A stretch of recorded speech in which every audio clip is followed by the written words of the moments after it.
Hi everyone. I realized I shouldn't have trimmed my kitten's nails today because every time I clap it stings. Okay.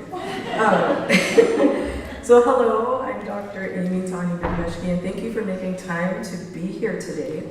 A special thank you to the Academic Senate and the Social Justice Committee in particular for this invaluable opportunity to talk about something that has been on my mind and heart for some time. Last semester, students in 2 different classes shared with me that there are non-Black faculty on our campus that openly use a particular 6-letter word and encourage students to do the same when reading certain texts. Several colleagues told me that they have heard the same thing about faculty.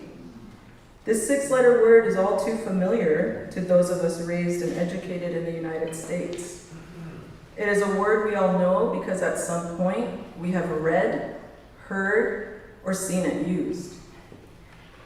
In fact, as historian Elizabeth Stodier Pryor highlights, many folks first encountered this word in educational settings with white teachers.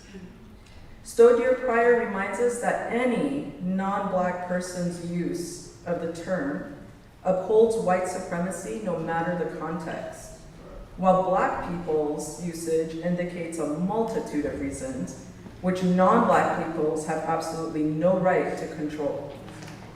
Here at PCC, the non-Black educators who use the term allegedly claim it is the intention of the authors whose works they teach that any reader say this word.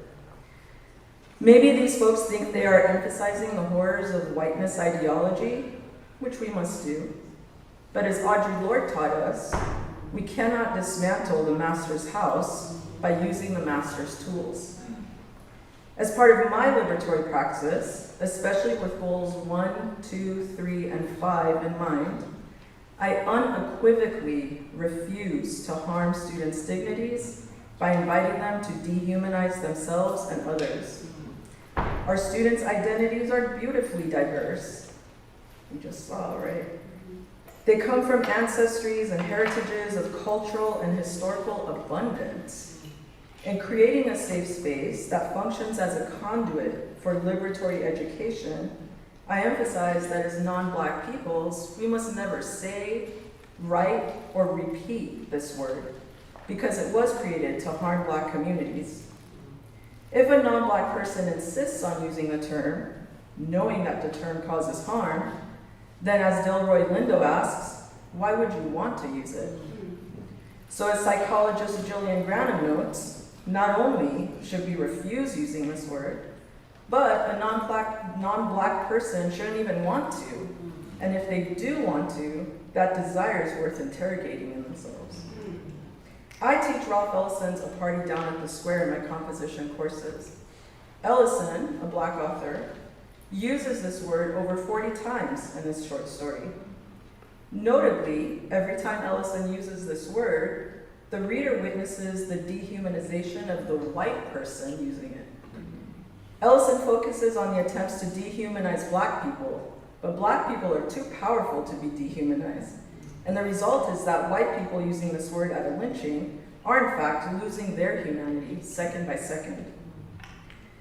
Liberatory education is about building communities in our classrooms that are always aware of the cultures, heritages, and histories we all come from. For an hour or two, entire worlds collide in a shared space. If we are angry about the injustices of this world, we cannot continue to bring harm, violence, disrespect, and dehumanization into our campus communities. So I want to leave you with something important to think about and consider from today forward. Do you love Black people like you love Black culture? So many of us enjoy Black music, food, clothing styles and hairstyles, literature, art, philosophy, shout out Frantz Fanon, and language. Black inventors gave us a 3-light traffic signal, blood banks, laser treatment for cataracts, refrigerated trucks, automatic elevator doors, microphones, color PC monitors, and so much more. You may really love a particular author, song, or movie, but do you also feel outrage when a Black person is harmed? Do you honor and uphold the dignity of Black people? Do you attentively listen to Black thinkers, scholars, and activists? Do you cite Black women? This 6-letter word, when used by non-Black peoples, will never undermine the rich histories, cultures, and contributions of Black people to our world community. But every time a non-Black person participates in dehumanization, but every time a non-Black person uses it in any capacity, that non-Black person participates in dehumanization. Every time a non-Black person excuses the use of this word by pointing to Black authors, musicians, artists, or that friend who gave them a so-called pass, that person harms others and themselves. Again, I ask you, do you love Black people like you love Black culture? Thank you.